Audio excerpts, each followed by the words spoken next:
Halo, selamat berjumpa kembali dengan saya MCH Anam Semproter. Bagaimana kabar Anda hari ini? Semoga kesehatan, keselamatan, rezeki yang banyak, yang halal, yang barokah selalu menyertai Anda semuanya.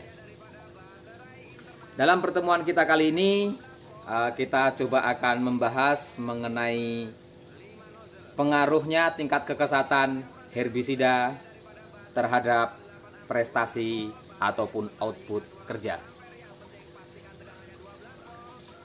Selain daripada alat bantu kerja yang mumpuni, tentu pemilihan daripada bahan aktif herbisida yang di sini yaitu tingkat kekesatan harus kita perhitungkan. Kenapa ini menjadi penting?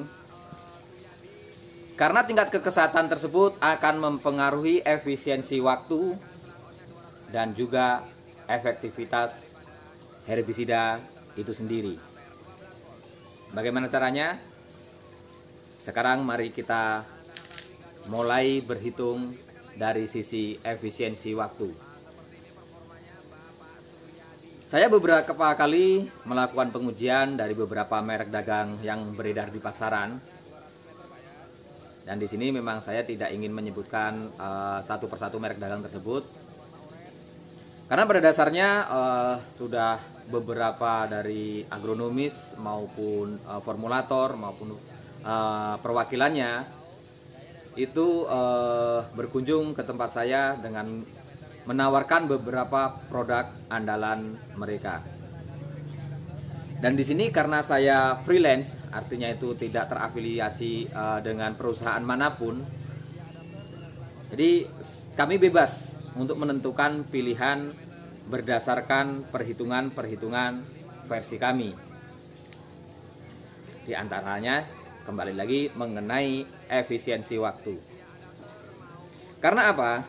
Pernah kami uji coba dengan beberapa kali dengan beberapa merek dagang dengan konsentrasi yang sama, volume yang sama, dan juga alat bantu kerja yang sama. Di sini termasuk juga mengenai nozzle dan juga pressernya. Dengan tingkat kekesatan yang berbeda akan memberikan waktu yang berbeda juga untuk menghabiskan volume semprot yang sama. Lalu apa kaitannya dengan tingkat produktivitas ataupun output prestasi kerja? Mungkin jika selama ini kebanyakan kita hanya berhitung mengenai HK, di sini tidak akan terlihat secara jelas.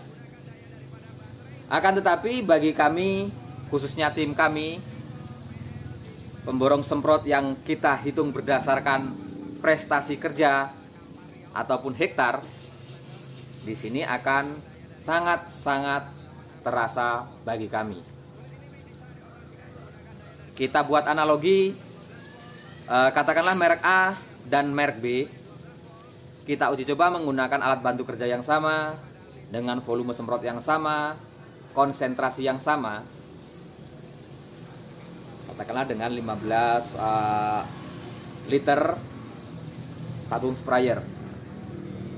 Kemudian kita beri pressure yang sama, konsentrasi yang sama, dan juga nozzle yang kita gunakan pun flow rate-nya sama. Itu tetap akan menjadi perbedaan untuk menghabiskan 15 liter larutan tersebut dengan selisih waktu antara 20 hingga ke 30%. Kembali lagi, bagi untuk pekerja yang di sini dihitung dalam hitungan HK, tentu tidak akan menjadi pengaruh sama sekali. Akan tetapi bagi kami 20-30% waktu yang membedakan tersebut tentu akan mempengaruhi hasil daripada gaji kami. Contoh sederhananya, untuk 1 hektar kita menghabiskan 10 tangki ataupun 150 liter volume semprot dengan konsentrasi yang sama antara merek A dengan merek B. Ini kita analogikan sama, ini hanya masalah tingkat kekesatan. Kemudian untuk merek A yang menggunakan herbisida dengan tingkat kekesatan yang sedang ataupun yang biasa, itu biasanya untuk 15 liter larutan ataupun volume semprot dalam tangki tersebut akan memakan waktu 10 menit umpamanya. Dan kemudian untuk merek B itu karena 20% lebih lambat, otomatis minimal dia maksimal paling cepat dia akan habis dalam waktu 12 menit. Memang 2 menit ini terasa tidak menjadi arti apabila perkaliannya rendah. Sementara bagi kami angka tersebut akan menjadi nilai yang sangat kami perhitungkan. Contohnya seperti yang 10 dengan 10 tangki tadi ataupun 150 liter. Apabila 1 hektar itu nilai borongannya 100.000, kemudian dengan menggunakan herbisida dengan tingkat kekesatan yang sedang, yang lancar, itu tadi akan terselesaikan dalam waktu 100 menit. Karena 10 kali 10 yaitu 100 menit. Ini kita berhitung mengenai tingkat kekesatan. Kalau masalah waktu isi ulang dan lain sebagainya, itu tentu waktunya lebih kurang relatif sama. Sementara kalau menggunakan herbisida dengan tingkat kekesatan yang 20% lebih kesat, tentu mereka akan membutuhkan waktu 120 menit. Menjadi 20 menit selisihnya. Selisih 20 menit mas, nggak pala terasa. Oke, kita sekarang konversikan ke rupiah. Apabila borongan 1 hektarnya itu 100.000, berarti untuk si A dengan penggunaan herbisida dengan tingkat kekesatan yang lancar itu tadi dengan waktu 10 menit sudah bergaji 100.000. Maka dengan yang menggunakan tingkat kekesatan yang lebih kesat, dia harus menggunakan waktu 120 menit baru bergaji 20.000. 100.000. Sekarang 100 menit itu berapa sih? Kan hanya 1 jam 40 menit nih. Jam kerjanya berapa jam? Tentu perkalian daripada 20% ini yang akan mempengaruhi daripada hasil akhir ataupun gaji aplikator tersebut. Rumit kali mas perhitungannya gini. Kami aja begini dan begitu. Bahkan saya pernah dinyatakan oleh salah satu tim semprot yang dalam tanda kutip perhitungannya hanya sampai di awal, dikatakan saya memberikan gaji kepada anggota terlalu murah. Padahal untuk jenis gulma yang mendominasi populasi dan vegetasinya sama dengan yang mereka kerjakan. Mereka per hektarnya 300.000. Kenapa saya hanya memberikan 100.000? Saya pernah gitu kan.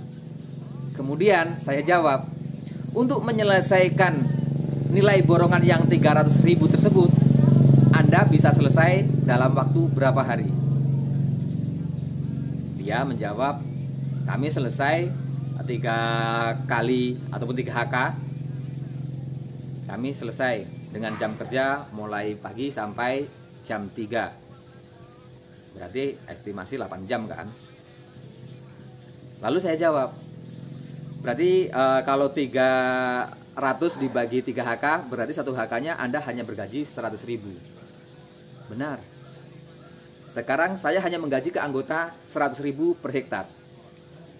Dengan peralatan yang kami gunakan dan dengan tingkat kesulitan yang ada di lapangan, serta komposisi herbisida kami yang selama ini kata orang masih dirahasiakan, padahal sebetulnya tidak. Itu untuk menyelesaikan 1 hektar itu lebih kurang cukup dalam waktu 2 jam. Ini 2 jam kerja ya yang kita maksudkan ya. Bukan 2 jam itu termasuk ngerokok, dopok, dan lain sebagainya. Ini jam kerja yang kita bicarakan. Sementara Anda bekerja selama 8 jam. Nah, kami cuma 2 jam sudah dapat 100.000. Berarti kalau 8 jam berapa? Tentu kami menang kan? Oleh sebab itu tim kami ada yang sampai bergaji 12.700.000 per bulan per hektar. Walaupun sebagian orang berhitung kami memberi ke anggota itu murah. Dan itu setiap anggota memiliki tanggung jawab, harus bisa mempertanggungjawabkan pekerjaan yang sudah dilaporkan. Kita kembali lagi, ini kaitannya sebetulnya sangat erat dengan tingkat kekesatan herbisida itu sendiri. Karena apa? Ketika herbisida itu kesat, droplet yang dihasilkan itu besar. Beda dengan jika tingkat kekesatannya rendah. Itu menghasilkan droplet yang sangat halus. Selain itu, secara psikologis, apabila kesat tersebut akan membuatkan rasa kurang nyaman. Tapi kalau selama ini kesat ya memang mungkin nggak ada bedanya. Tapi kalau tim kami langsung tidak mau gitu. Oke, karena waktunya sudah lebih, kita lanjutkan di lain kesempatan masih mengenai tingkat kekesatan dan juga pengaruhnya terhadap prestasi kerja dan juga gaji yang didapat oleh tim aplikator. Salam semproter.